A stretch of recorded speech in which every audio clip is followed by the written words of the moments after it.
Buenas tardes. Bienvenidos al Centro Asturiano de Madrid, porque algunos a lo mejor es la primera vez que están aquí.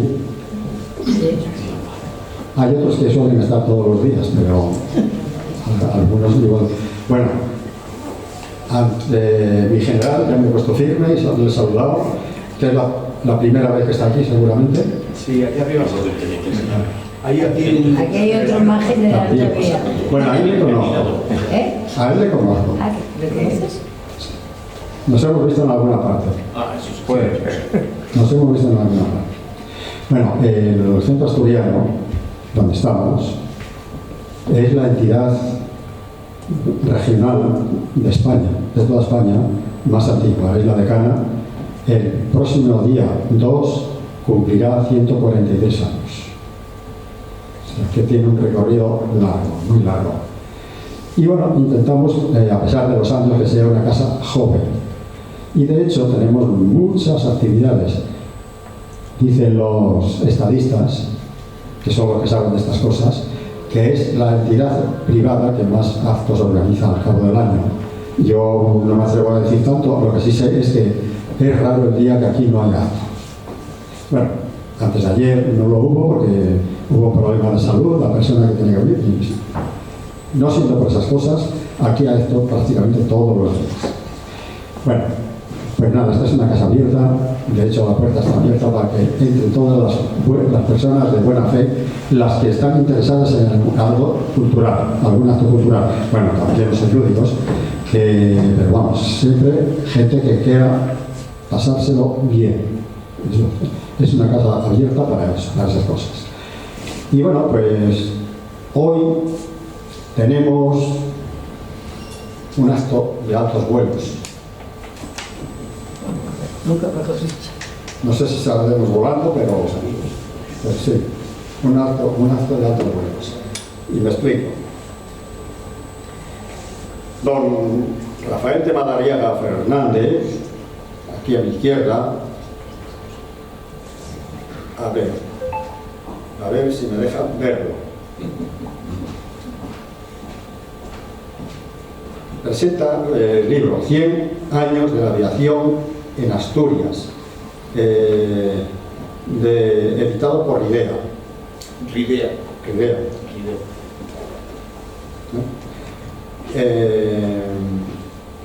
Ridea, que es el Instituto de Estudios Asturianos. He dicho que es el autor y será presentado por el coronel del ejército. Estoy rodeado, Del aire y del espacio.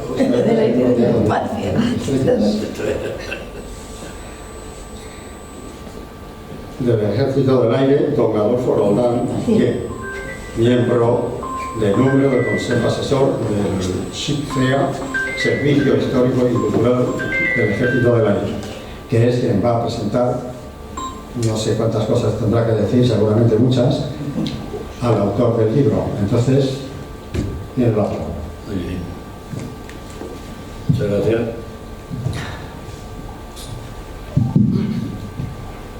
Buenas tardes. Presentar el libro 100 años de aviación en Asturias es para mí una gran satisfacción, pues como reconoce el autor en el prólogo del libro, hace años, por circunstancias, preparé 2 charlas precisamente sobre la aviación en Asturias, una en el Círculo Fernández Duró, en La Felguera, y otra en la Universidad de Oviedo. Por eso, para mí, es un timbre de honor y de satisfacción poderlo presentar. Hablar del autor es un privilegio, pues nos conocemos desde 1958, en que ingresamos en la Academia General del Aire. Rafael de Madariaga sintió desde joven la inquietud por la literatura y ya en las aulas de la Academia dio testimonio de su buen hacer literario. Nació en Navia en 1941, realizando sus estudios entre Madrid y Murcia. Ingresó, como ya he dicho, en el año 1958 con la 14 promoción de la Academia General del Aire. Por tanto, salió teniente en 1962. Realizó el curso de reactores y fue destinado primero a la base de Morón, donde estuvo volando el avión F-86 Sable, que para los de la época era peligroso, y hasta que fue seleccionado el capitán para volar otros aviones típicos en la aviación, que fue el F-104 Starfighter. Ascendió a capitán y años más tarde dejó el Ejército del Aire para incorporarse a la compañía Iberia de Líneas Aéreas.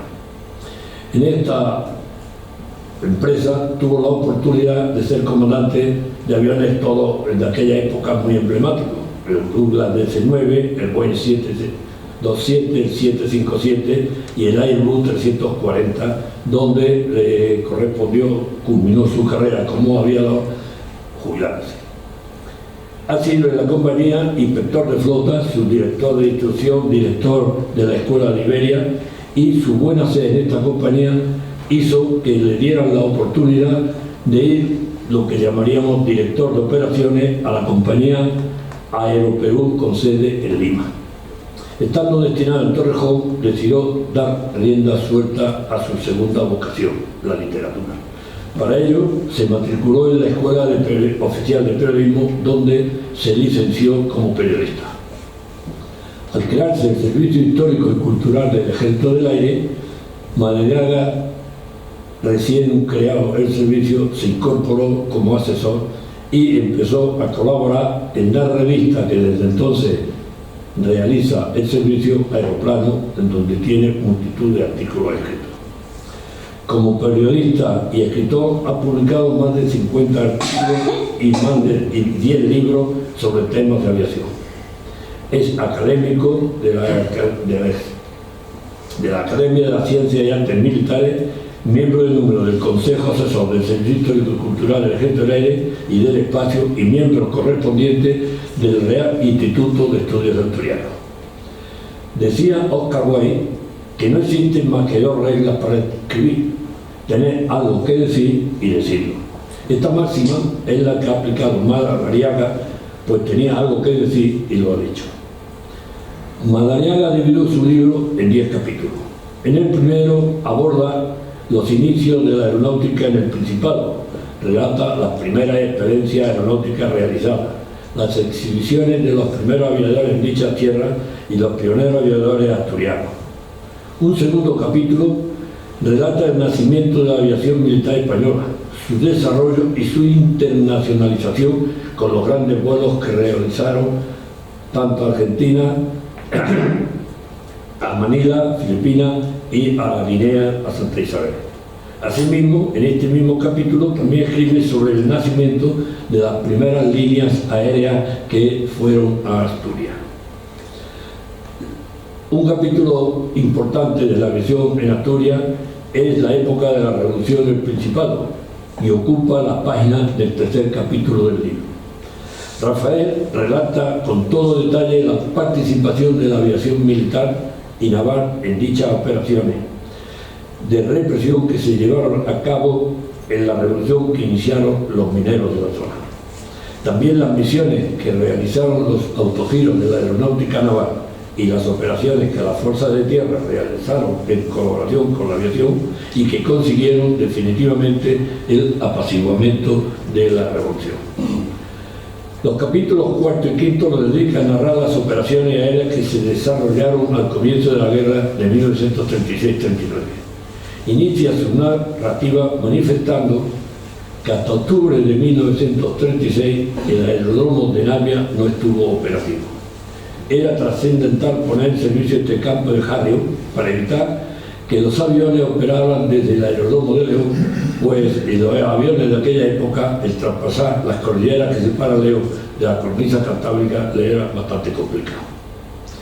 Estos capítulos están bañados de anécdotas de los aviadores nacionales y relatan la ocupación de los aeródromos de nueva creación en Asturias, construidos todos por los republicanos como por los nacionales. Las batallas por la conquista de Asturias por el ejército nacionalista están descritas en detalle, que culmina con la toma de Gijón, que obligó a la aviación republicana a abandonar el territorio del Principado. La construcción del aeródromo de Navia, Jarrio, está descrita minuciosamente y no es de extrañar por hacer el lugar de nacimiento del autor y por ello conoce profundamente las vicisitudes de su construcción y puesta en servicio. Escribe cómo este campo fue utilizado en la posguerra y cuenta la anécdota que el último vuelo que tuvo lugar precisamente en dicho campo lo efectuó un Junker de la Academia General del Aire, cuya tripulación, entre otros, entre los dos pilotos que iba, uno era su padre, que era también piloto aviador.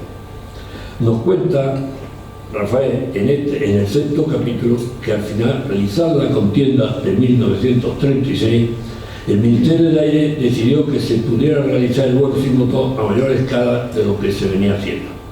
Para ello nombró una comisión para que buscase los lugares apropiados. Precisamente esta comisión eligió en Asturias el campo de Llanes y cultivó después que se haga una gran escuela de vuelo sin motor. ¿Por qué esta elección? Sencillamente porque hubo la casualidad que un asturiano que era de Posada de Llanes, José Yaca, interviniese en dicha comisión. Y bien porque el campo reunía las condiciones y por su ascendencia asturiana se decidió que Llanes era el lugar apropiado. El capítulo 7 supone un cambio radical en la exposición histórica de la aviación en Asturias. En esta ocasión, el autor pasa revista a los aviadores que bien han nacido en Asturias o bien han tenido relación aeronáutica con el Principado, bien combatiendo en la guerra en 1936 otro tipo de vuelos como son vuelos de exhibiciones o vueltas aéreas. Hace en este apartado una selección de personajes a los que dedica unas pequeñas biografías que dan a conocer la investigación exhaustiva llevada a cabo por el autor para poder deleitarnos con dicha biografía. La Morgal, patronímico de la zona donde se asienta el aeródromo de Lugo de Llanera, es el tema del capítulo 8. En este apartado analiza con todo lujo de detalle lo relacionado con este aeródromo asturiano. Cuenta cómo en octubre de 1939, fecha en la que se decidió devolver a sus propietarios todos los campos, todos los terrenos donde se asentaban aeródromos que se habían utilizado durante la guerra, fueran devueltos a sus antiguos propietarios, excepto el de Lugo de Llanera, en el lugar de Carreño, que era el que se había elegido primeramente para mantener fuerzas aéreas precisamente en el Principado. Para mantener operativo este aeródromo hubo que realizar importantes obras y dada la época en que se trata su construcción fue muy complicada, pues se carecía de los medios necesarios y del material. Cuenta cómo en este campo, es curioso y muy desconocido, se instaló una base aérea, la base aérea de Oviedo, en 1951 y se instaló en él el 33 Grupo de Asalto. Y cómo al crearse en Valladolid el 33 Regimiento, un grupo de dicho regimiento pasó también destacado a Lugo de Llanera hasta 1955. La vida operativa de este campo permaneció en activa, pues al retirarse la aviación militar de Asturias, lo ocupó la aviación civil, haciendo de él un aeropuerto para las primeras líneas aéreas que transportaban a Asturias. En el noveno capítulo se recogen dos hechos importantes. Uno, la creación en La Felguera del Círculo Fernández Duró, que con el único objeto de homenajear a este aerostero, que fue un pionero de la aerostación en España y que desgraciadamente desapareció muy joven. Y como era de La Felguera, en La Felguera han querido durante muchos años mantener en activo el homenaje a este. Y el otro acontecimiento importante que describe es que se ha firmado por el Ejército del Aire la posibilidad de realizar un festival aéreo en Gijón. Lo consiguieron y llevan ya 15 ediciones realizándose. Además, el Ejército del Aire, en homenaje a Fernández Duró y premió al dicho círculo con la medalla del mérito aeronáutico. Destaca asimismo en este capítulo dos hechos importantes. El primero de ellos es editar semestralmente una revista, Rescate, de historia aeronáutica, que la que no conozca merece la pena porque hay artículos verdaderamente impresionantes. Y además llevan ya también 40 números. Finaliza el libro con un 10º capítulo que lo dedica a contar las vicisitudes seguidas para que Asturias tuviera un aeropuerto de categoría nacional. Sí, está aquí. En las opciones posibles para asentar dicho aeródromo se escogió la de Santiago del Monte, que tenía además de mejor climatología y cercanía al mar respecto a las otras opciones. Los terrenos en parte no hubo que hacer y indemnizar a los propietarios porque ya pertenecían al Ejército del Aire. Como ya he sabido, querer es poder, y Madariaga, que es hombre decidido y trabajador incansable, puso todo su empeño y esfuerzo en exprimir el contenido documental de bibliotecas, archivos y revistas. Con estos mimbres y permitiéndose ciertas licencias literarias para enlazar dichos acontecimientos de la historia en Asturias, escribió este libro. Se trata de un texto ameno y de fácil, apasionante y curiosa lectura en la que se intercalan las biografías con hechos de la aviación en Asturias. Independientemente del valor que cada uno demos a esta obra, lo innegable es que se trata probablemente del primer texto escrito de forma general de la aviación en Asturias. Por eso, Asturias y la historia de la aviación española tienen que agradecer al Real Instituto de Estudios Actuariales y sobre todo a Rafael de Madariaga el nacimiento de este volumen. Muchas gracias.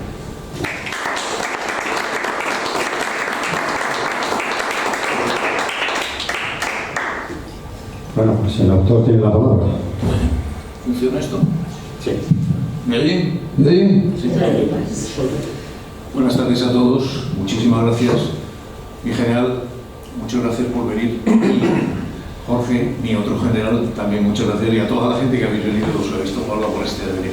Muchas gracias por vuestra presencia. Este libro tiene como origen el hecho de que un paisano mío de Asturias, pues que es miembro muy relevante del RIDEA, del Real Instituto de Estudios Asturianos, Javier Punceda, me propuso al presidente como miembro correspondiente, ¿no?, del RIDEA, porque uno de sus argumentos fue que el RIDEA está lleno de profesionales de otras especies, de otro tipo de artes y de ciencias, ¿no? Está lleno de abogados, de ingenieros, tal, pero aquí no hay ningún aviador, no hay nadie que hable de aviación. Y entonces, pues me hicieron miembro del instituto y yo les prometí que iba a hacer un libro. Entonces, el instituto, y pierdo ahí un par de minutos diciendo que es una cosa extraordinaria que una región tan pequeña y de poca importancia, de poco peso específico económico, tenga un instituto dedicado al estudio de la ciencia, de la cultura, de las artes, como es Asturias. Creo que de todas las autonomías, que como saben son 17, creo que solamente hay 3 que tengan una entidad parecida a una academia en pequeño dedicada a este tipo de cosas, y Asturias lo tiene. Primero se llamó Instituto simplemente y después Real Instituto, pero tiene muchísimos años. Cuando yo colaboraba de pequeño en el instituto, que estábamos desbrozando un castro celta al lado de mi pueblo, en Moías, que estábamos sacando a la luz por dos médicos que eran unos interesadísimos, culturalmente una gente muy inquieta, y entonces llegó un pequeño ejército de 7 o 10 chavales que lo que hacíamos era cavar y descubrir las casas de un castro celta, de un antiguo castro romano celta, porque los castros de Asturias no son celtas realmente, ¿no? Bien, quiero decir con esto que el RIDEA es una entidad con un gran esfuerzo, haciendo de un presupuesto muy pequeño, haciendo una labor muy meritoria culturalmente. O sea que, por ejemplo, el año 23 publicó 17 libros, que en una entidad cultural de este tipo es realmente un hallazgo, ¿no? Por eso, bueno, le agradezco mucho que haya publicado el libro y creo que es de interés para todo el mundo, ¿no? Bien. Aquí hace un año y medio, precisamente, el periodista de Llanes, Higinio del Río Pérez, pues nosotros vinimos a ver la presentación de su libro, que se llama Llanes a volar. Un libro interesantísimo, lleno de fotografías, buenísimo, mejor que este porque se ha gastado más dinero en el libro. Quiero decir que es un libro que tiene un texto, bueno, parecido a este que estamos presentando, pero con una fotografía extraordinaria. Y bueno, nos llevamos la sorpresa tanto de Adolfo como yo, que estábamos ahí sentados, y de repente Higinio, que me había sido presentado aquí, y me dice, porque aquí está Rafael de Madariaga, que ha hecho un libro del cual yo he sacado toda la información y él he procurado. Bueno, yo estaba impresionado y bastante avergonzado, pero es que no pasó eso, sino que me citó 5 o 6 veces más. Bueno, el hecho es que lo que él quería resaltar es que había poca gente, pocas personas, que con el hecho de que había un aeródromo en su pueblo hicieran la historia de ese aeródromo, y uno era él, el de Llanes, y otro era yo, y en el Levante hay alguna gente que efectivamente se ha procurado hacer pues, la historia de algunos aeródromos que fueron muy importantes, sobre todo en la guerra civil, ¿no? Bien. ¿Por qué ha habido algunos críticos de mi libro que además se lo decían al idea, decían que yo trataba excesivamente el tema de Navia, pero es que como soy de Navia, pues claro, tenía más información de Navia, del aeródromo de Navia, que de ningún sitio. El aeródromo de Navia, primero publiqué un artículo en Aeroplano hace como 20 años, y después en el año 2010 publiqué un librito que se llama El aeródromo de Navia en el concejo de Coaña, porque eso es una historia curiosa. El concejo de Coaña está lindando al otro lado del río Navia, y el aeródromo donde está implantado, donde se implantó, es en Jarrio, una especie de, o sea, una parroquia del concejo, porque en Asturias se usa mucho, como saben, los concejos. ¿Y entonces qué ocurre? Pues que nadie conoce el aeropuerto de Jarrio en la historia de la aviación española. Y en cambio todo el mundo sabe, no, es que se fueron a Navia, llegaron a Navia, se fueron. Y Navia es el pueblo que está enfrente, pero donde están las cosas más importantes, porque ha sido después, posteriormente, un centro industrial y muy importante, industrial y comercialmente también en el occidente de Asturias. Se puede decir que ha sido como el pulmón del occidente de Asturias, estaba en Navia, porque había 2 o 3 fábricas, un astillero, ha habido un hospital que era el de Jarrio, que ese sí estaba en Jarrio, efectivamente. O sea, había centros comerciales institucionales importantes. Los había antes de la guerra, pero después, sobre todo, después de la guerra, ¿no? Entonces, bien, por esa razón, claro, pues, y dado eso que ha resaltado mi compañero, el coronel Roldán, y es que efectivamente al principio de la guerra civil, sobre todo, no hay ningún aeródromo que pueda servir para reabastecer esos aviones. Tienen que cruzar la cordillera para venir a actuar en Asturias y volver otra vez de vacío, otra vez a León, el único aeródromo que había cerca. Entonces, eso fue un problema para los nacionales, sobre todo al principio de la guerra. Hicieron un aeródromo muy pequeñito de campaña, que estaba en La Espina, un sitio que era inapropiado, pero ahí les permitía aterrizar sobre todo los Breguet 19, que era un avión muy primitivo, vamos, era lo que tenían entonces, y entonces sí podían operar hacia la zona del centro de Asturias, que es donde se producían las mayores batallas, ¿no? Bien, no quiero en absoluto hablar sobre el resto del texto, ¿no? Es un texto medido, tiene muchas fotografías, podría tener muchísimas más, pero bueno, ya saben ustedes que lo que encarece un libro esto es precisamente las fotografías.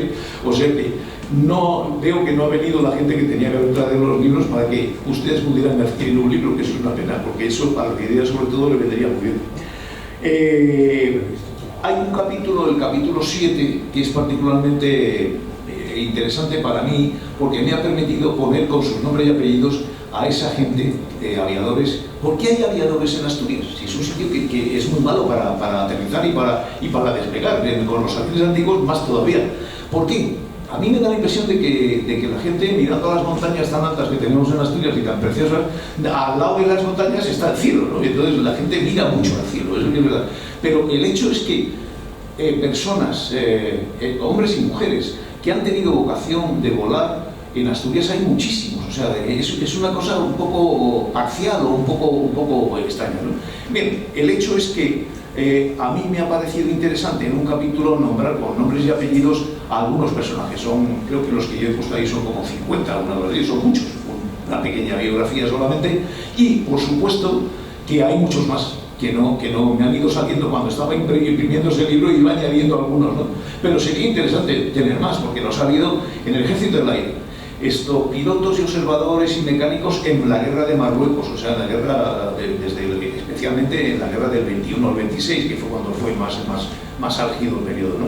Después, en el año 34, Asturias da la casualidad de que la aviación en Asturias tiene un protagonismo diferente al del resto del país. O sea, la revolución ya sabemos que fue muy importante en Cataluña, en Asturias y en algún otro sitio aislado, pero en Asturias fue importantísima la aviación, porque no había comunicaciones con el centro de la ciudad, que estaba rodeada totalmente por los sindicatos y la gente de los partidos de izquierdas y entonces, ¿qué ocurre? Pues que echaron mano incluso de una cosa desconocida entonces, que era el autogiro.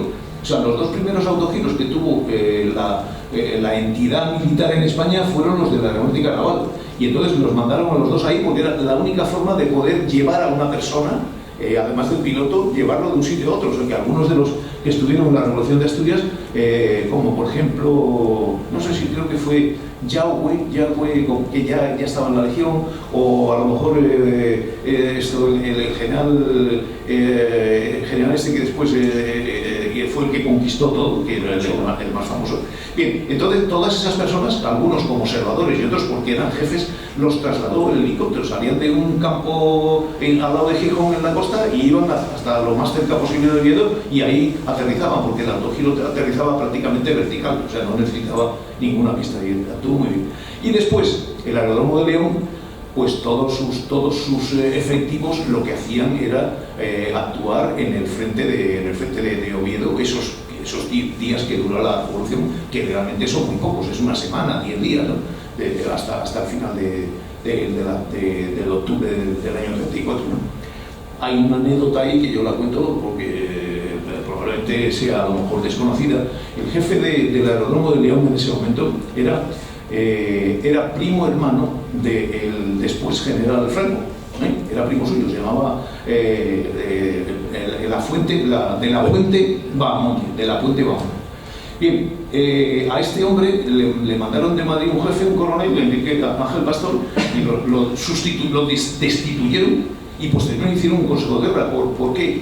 Porque dijeron que no había prestado su auxilio contra los revolucionarios, que había sido muy tibio y que no había usado la aviación. Y es verdad que a partir de ese momento se usó más, pero hasta ese momento no se había usado más.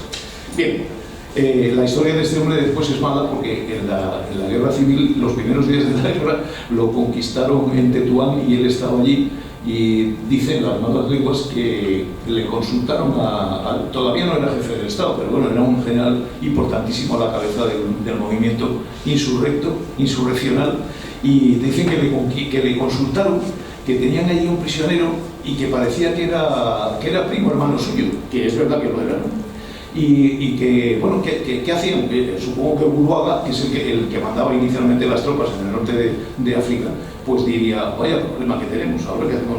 Bueno, lo fusilaron, al final lo fusilaron porque, por lo visto, Franco le dijo que se le aplicara el reglamento, sencillamente. Y el reglamento de los sublevados era, desgraciadamente, fusilar a los que no se oponían a ellos, ¿no? Igual que los otros que hacían lo mismo, pero bueno, ese es el caso. Bien, por lo tanto, como ven, ahí hay la historia de muchos pilotos. Por ejemplo, los republicanos. Nadie sabe que hubo muchos pilotos republicanos en Asturias que después se fueron a otros frentes durante la guerra y se hicieron famosos volando en España y volando en Rusia también, ¿no? Y bien, acabando los personajes, hay un personaje curiosísimo en el aeropuerto, lo ha habido. Ahora les enseñaré unas diapositivas que las tengo aquí y no se las estoy enseñando. Ahora se las enseñaré. Este hombre se llamaba Angelín Ángel Suárez Valdés y era un funcionario de Iberia. Es la persona que yo he visto más encantadora y cómo trataba a todo el mundo, fueran de Iberia o no fueran de Iberia. No era piloto, usábamos los aviones y tal, y era el encargado de Iberia en Asturias 30 años. O sea, se han sucedido los encargados, los jefes de él, y todo el mundo recordaba a Angelín. Yo creo que es la única persona que tiene en un aeropuerto civil, como es el de Asturias, el actual, tiene un árbol dedicado a su memoria con una metopa, con una especie de cartel debajo diciendo quién era. Y después en la oficina de Iberia tiene otro cartel diciendo quién era. Una cosa curiosísima. Bueno, déjame que les enseñe unas cuantas cosas. Esto, por ejemplo, es el Festival de Gijón, que ahora se celebra, como ha dicho Adolfo, va por el 15 de ahí, o sea, y es precioso. El Ejército del Aire ha colaborado muchísimo con este festival, igual que con el Círculo Aeronáutico de Fernández Duro, porque cuando su presidente, el que lo fundó, que se llama José David Vigil Escalera, este hombre descubrió que en el año 1906, nada menos, Fernández Duro había sido un personaje clave en la creación del Real Aeroclub de España, que se creó en 1906, él ayudado por 2 o 3 aviadores, especialmente por don Pedro Vives, que era el que mandaba en la aviación entonces. Y él tuvo la suerte de que desde 2006, 2007, esos años, los gemas que teníamos en el Ejército Aéreo, los jefes de Estado Mayor, fueron muy proclives a lo que este hombre les propuso. Vamos a crear un ambiente aeronáutico en Asturias, vamos a crear un círculo aeronáutico, vamos a hacer un festival, vamos a dar becas, o sea, una cosa increíble. Le apoyaron muchísimo y entonces, bueno, la prueba es que después, años después, le dieron incluso el premio extraordinario al Ejército del Aire a ellos por estar. Bien, esto es una foto de Gijón del festival. Esta es la patrulla, creo que es la patrulla Águila que está rompiendo. Esta es una foto que he puesto en la portada de esto del libro, porque efectivamente aquí se ve mal, pero en la portada creo que se verá mejor. Aparece uno de los dirigibles alemanes de antes de la guerra, probablemente pilotado por el doctor Eckner, que era el piloto, y está pasando por encima del Palacio Arias de Navia. Es una foto que para los naviegos tiene. Bien. El Real Aeroclub de España se creó, como digo, en 1905 y Fernández Duro, el pobre, murió jovencísimo al año siguiente. En la aerostación, nada menos que ganó la Copa Pirineos, que era una copa fundada por los franceses, en las cuales, para el mayor recorrido de un globo no fijo, sino un globo libre, ¿no? Y entonces fue desde Po hasta un lugar de Andalucía, que ahora mismo no me acuerdo, Guadix. Recorrió 1.200 kilómetros, no sé cuánto, y le dieron la Copa Pirineos. Era una hazaña para un chico joven. Claro, su familia era poderosa, lo había mandado a estudiar a París, sabía 2 o 3 idiomas, tenía dos carreras, y además de eso le gustaban los automóviles, las cosas mecánicas avanzadas, ¿no? Y todavía no había aviones. Tened en cuenta que en 1906 solamente había globos aerostáticos, nada más. O sea, los aviones se habían empezado en 1903 en América, en Estados Unidos, pero tardaron en llegar a Europa y muchos europeos que querían fabricar aviones estaban desesperados porque les habían puesto el pie encima a los americanos, lo habían conseguido antes que ellos. Y en 1909 se fundó, no antes de 1909, se fundó en Po una escuela de aviación. Entonces esa escuela fue patrocinada también por los americanos y trajeron aviones y de todo, ¿no? Y empezaron los primeros cursos. Bueno, la aviación como espectáculo es como empieza la aviación realmente. La aviación empieza en 1909, 10, 11, empieza siendo un espectáculo. La gente, Garnier, Tissier, todos estos franceses y tal, vienen con aviones y para las fiestas de los pueblos, en Loarca, en Oviedo, tal, y en las fiestas de los pueblos hacen una exhibición simplemente popular, porque para la gente se quedaba asombrado. Este es un retrato de Jesús Fernández Duro, con su mostacho, y yo creo que murió con 28 años. La aviación militar, bueno, tuvo su importancia siempre en Asturias porque muchos pilotos eran asturianos o casados con gente. Álvaro Soriano aterrizó en una punta de un cabo que hay en Castrojol, que se ve ahí en Figueras, que es un sitio curiosísimo porque tiene 200 metros lisos para tal. Y tuvo el avión ahí, entonces se hacían esas horas, 3 días, y después se volvieron otra vez a Madrid. Estaba casado con una Trenor Pardo de Don Legún, que es una familia muy importante de Figueras, y uno de los Pardo de Don Legún, del Trenor, pues había 3 o 4 Trenor que participaron en la guerra civil. Este había volado en varios regimientos como piloto, y después de la guerra voló los Katiuskas, aquellos rusos que la aviación nacional heredó 14 o 15.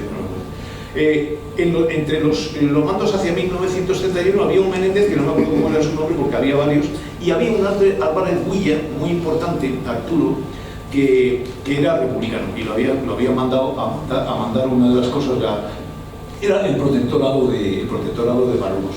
Y bueno, ahí fue uno de los capturados por los sublevados en el norte de Marruecos.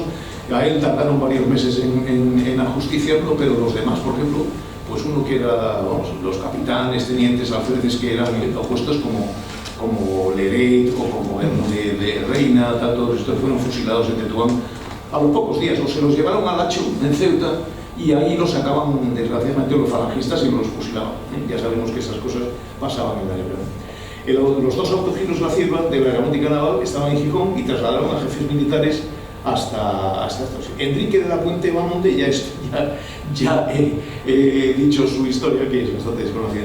Los autogiros La Cierva, estos G30, pues son C-30, perdón, son casi los más avanzados que llegó a hacer Don Juan en los cuadros de C-30. Los más avanzados tenían mando directo sobre la hélice esta que es de arriba, sobre el, ¿cómo se llama? Adolfo, el rotor.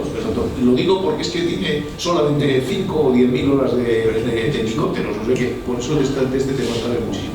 Bien, y La Felguera, la revista Rescate. General Gallardo José Aboscoto fue uno de los que era jefe del servicio histórico y participó muchísimo en este tema. Su hijo es ahora mismo coronel, la Bosa para el día. Los aeródromos de la guerra son La Espina, ese primero, Navia, Cue, la cuesta de Cue, en Llanes de Cue. La cuesta, llaman la cuesta, no sé por qué, pero el aeródromo ha sido muy famoso. Siero, que no es Siero, después me he dado cuenta de que es parecido, está a 4 kilómetros de Siero, pero el de Carreño, que existe todavía, ese tengo fotografías en él, y la guía de Gijón y señor Lolo. Esto es el aeródromo de Navia, después de la guerra, que tenía, como ven ahí, una pista larga de unas losas de cemento y después una transversal de cemento donde solían aparcar los aviones, ¿no? Eran aviones biplanos o monoplanos parasol como el Heinkel 46, aviones primitivos de esa época, ¿no? Lo más que haya llegado a tomar tierra en ese campo fue los Junker 52, por supuesto, otros aviones, por ejemplo, que estaban averiados y tomaban ahí durante la guerra, y después los 3 o 4 episodios que hubo usándose el aeródromo como un aeródromo de emergencia, o sea que tomó tierra un cuatrimotor alemán enorme, un Focke-Wulf 200C Condor, que para la época era una cosa increíble, en el año 41. Yo nací, por cierto, el 1 de junio del 41, y el 14 de junio tomó tierra ese cuatrimotor. Yo tengo alguna foto por aquí de él, es una cosa increíble. La gente del contorno, que no había visto un avión en su vida, de repente ve una cosa enorme, gigantesca, con 4 motores, que estaba allí aparcado. O sea, que lo tuvieron 3 días los alemanes. Hicieron trampa, todo el mundo hizo trampa porque había que haberlos internado. Lo llevaban a todos los aviones que tomaron, que fueron muchos. Durante la Segunda Guerra Mundial, tomaron tierra muchos aviadores en España y los metían en un sitio ahí en la Vega del Ebro, en un pueblo, vivían de maravilla 15 días comiendo lo que no habían comido en su vida y los devolvían rápidamente a sus unidades, tanto los alemanes como los americanos. Esta es la pista que se ve más de cerca. Ya no existe porque una parte de la extensión de Jarrio como tal municipio pues ha puesto un instituto que está parcialmente encima de las losetas del aeródromo, del antiguo aeródromo, y también está el hospital, muy importante para la zona, porque Navia no tuvo hospital hasta los años 60, y ahí se moría gente en el traslado de Navia a Oviedo, que era una especie de aventura de 2 horas y media. Ahí moría más gente como maravilla. Este es el avión, un avión alemán de 4 motores el año 41. Es sorprendente hasta para los aviadores, es una cosa sorprendente, ¿no? Este pedazo de avión volaba del orden de 16 horas, se metía desde Cognac, que era su base en Francia, hacia el Atlántico, localizaba por ejemplo, un paquete de estos de barcos, que eran aquellos compactos que habían, protegidos por algunos barcos de guerra, daban las coordenadas por un sistema que tenían los alemanes y además lo descifraban con el famoso enigma, ese que ha salido en la película, y entonces inmediatamente acudían los submarinos que ellos tenían por ahí al lado y, oye, de cada paquete de estos de barcos desde Estados Unidos a Inglaterra, en el año 41 consiguieron hundir no sé cuántos, 50, 60, muchísimo. Ya después empezó a disminuir porque los ingleses protegieron sus barcos, mandaban aviones a proteger la parte, o sea, volaban por allí varias horas por encima. Pero en fin, estos hicieron su labor también. Pues uno de estos aterrizó en Navia, llevaba un muerto, tenía un motor parado, los tíos rápidamente llamaron a su base de Cognac, vino un Junker 52 con gente, y en el pueblo le prestaron en Jarrio a uno de un garaje que tenía una soldadura eléctrica, que entonces sería electrógena, que era una cosa rarísima. Y entonces desarregló algo, el avión salió con los 4 motores y, cosa curiosa y políticamente incorrecta, claro, y es, la gente de la Navia estaba encantada con el avión, hasta el punto que el alcalde dijo, le vamos a dar un baile en el casino, les organizaron un baile, con lo cual había venido de Madrid el agregado aéreo alemán, y también los ingleses se habían enterado, entonces tenían 72 horas para irse, pero no las cumplieron ni a tiro, ¿no? Estuvieron 3 días o 3 días y medio, no sé cuánto, que estuvieron más tiempo y bueno, hay cosas curiosas relacionadas con esto, ¿no? Por ejemplo, el agregado alemán, que se conocía, no había visto a nadie en Asturias nunca, decía, aquí debe haber judíos, ¿no? Porque hay muchas mujeres morenas. Y bueno, la gente decía, ¿usted está loco o qué? Pero bueno, le ha dado el sol o qué. Pero ¿cómo puede decir eso? Aquí ha habido mujeres morenas y rubias toda la vida. O sea, como hombres exactamente igual. Bueno, en fin, esas cosas que pasan. Esta es una instantánea del pueblo de Navia, sacada desde el lado del pueblo, porque yo fui un par de veces con el 104 a Navia, lo tengo que confesar, y en el primero de ellos organicé un cisco enorme porque uno de los edificios temblaba. Porque claro, y después me di cuenta de que era una barbaridad, tenía que pasar con mucha menos velocidad y por encima del pueblo. Entonces, con las máquinas de foto que llevaba, porque esto era una misión que realmente era una misión oficial, ¿no? Llevábamos el catamarán colgado del avión y teníamos 4 cámaras Ginten, que era la repera, era una cosa tremenda. Y entonces, una foto que todavía es buena. Los 2 puentes que tiene Navia, tiene uno de circulación normal y después el del ferrocarril, que se construyó en el 46.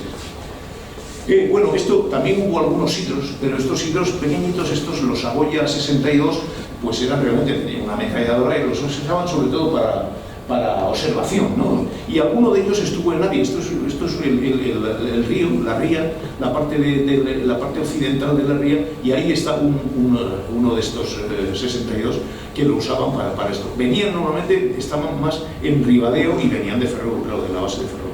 Esto es una fotografía de los pilotos republicanos. Me conozco los nombres, pero no les voy a dar la lata con eso, porque esto es bueno, está mal, pero es un Heinkel 46, es una pava. Porque en aviación a los aviones en la guerra les llamaban con un nombre, pero los de infantería, todos los republicanos y los nacionales, le llamaban pavas a todos los aviones grandes, da igual el tipo que fuera, no distinguían. En cambio, en aviación, esto es un pava, que es un Heinkel 46, había el Pau, Heinkel 45, el Pedro, el Pablo, en fin, toda una serie de ¿no? Esto es el campo de Llanes, pero es muy mala la diapositiva. Se ve porque Llanes es como una especie de portaaviones, donde había solamente una pista y había unos pequeños hangarcitos, algunos de los cuales mi hermano y su esposa, que van a Llanes y son muy aficionados, saben que existe allí un hangar de esos donde hay, creo que hay hasta un emblema de la americana, como una estrella. Sigue, es un campo de golf y en la casa club sigue el emblema de la. Exactamente, eso es. Bueno, y esto pues es un Sublighter, un SG-38, que era la escuela de vuelos y motor. Tuvo un éxito tremendo en Llanes. Duró como 12 años o una cosa así. Soltó a 500 pilotos, que 500 pilotos es muchísimo para la época, entre el año 50 y tantos y el 60 y tantos que se acabó y la quitaron, ¿no? Bueno, esa fue una de las cosas que hicieron los políticos, que no nos estén escuchando, y es que lo que había de esa época tan bueno, que era hacer publicidad y afición a la aviación entre la gente joven, porque era gratuito, pues eso se estropeó. Luego ya de la era es el campo primitivo. El aeropuerto de Ranón, que se ha llamado muchas cosas, ahora se llama Santiago del Monte o Ranón, y es el aeropuerto de Asturias. Este es el aeropuerto que la local sigue teniendo una pista buena y un hangar que está muy bien. Y los aviadores asturianos, pues hay muchísimos, pero vamos, a mí me gustaría, por ejemplo, destacar a Celestino Martínez Cedros, un chaval que había estado en Cuba, volvió, después hizo la guerra en tierra con los republicanos y se fue a Rusia.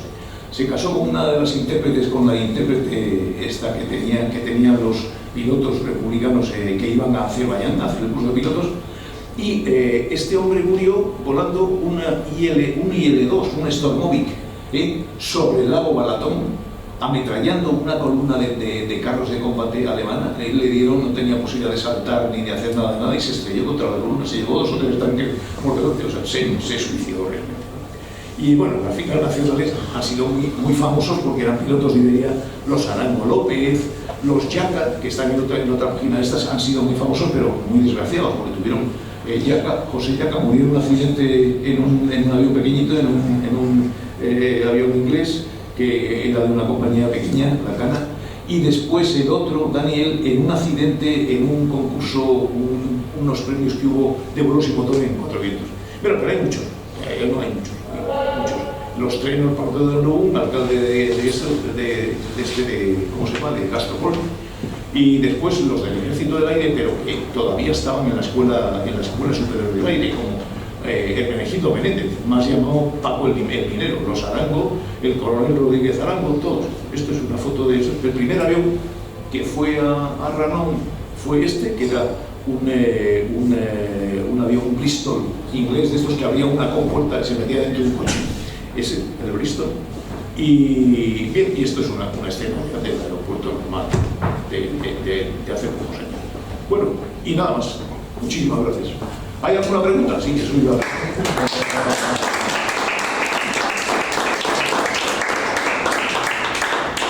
Hemos dado prisa, podemos contestar alguna pregunta, ¿no? Sí, sí. ¿Y si os planteo?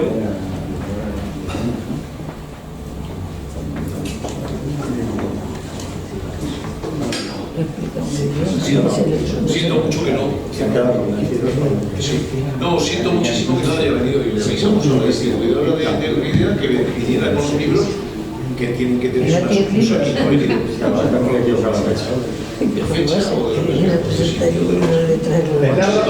La primera piloto, María Bernardo de Quiroz, ¿era de Llanes o vivía en Llanes? Sí, sí, estaba muy relacionada con Llanes. Yo no sé si había nacido allí o... Sí, era de Llanes. Y viene mucho mejor, claro, en el libro de Higinio del Río este, que lo tenéis también en el servicio. Sí.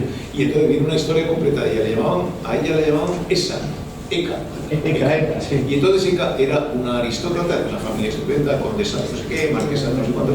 Se casó 2 o 3 veces. Sí, se casó 2 veces. Eso es. Y la soltó en el aeropuerto de Cuatro Vientos, yo creo que la soltó. Con Rodríguez